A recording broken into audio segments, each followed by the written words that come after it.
Rice ఇలా ఇవ్వాలి అది చెప్పి. హలో అండి, చిన్నీస్ కిచెన్కి స్వాగతం. అందరూ ఎలా ఉన్నారు?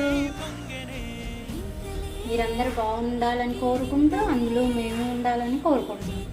ఈరోజు పచ్చిమిరకాయ ఫ్రై ఎలా చేసేయాలో చూసేద్దాం.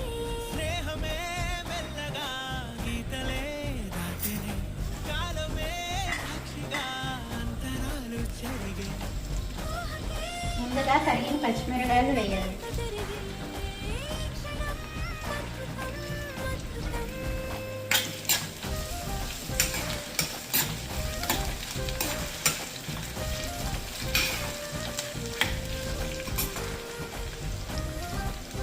తగినంత ఉప్పు వేయాలి.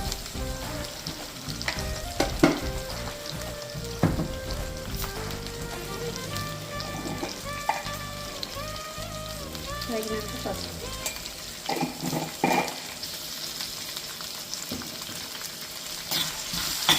దీన్ని బాగా మగ్గనివ్వాలి.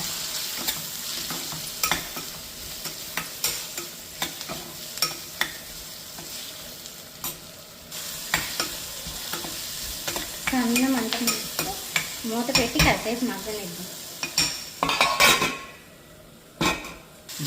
ఇందులో కొద్దిగా జీలకర్ర వేసుకోవాలి. కొంచెంగా మగ్గింది, ఇంకా 2 నిమిషాలు మగ్గాలి.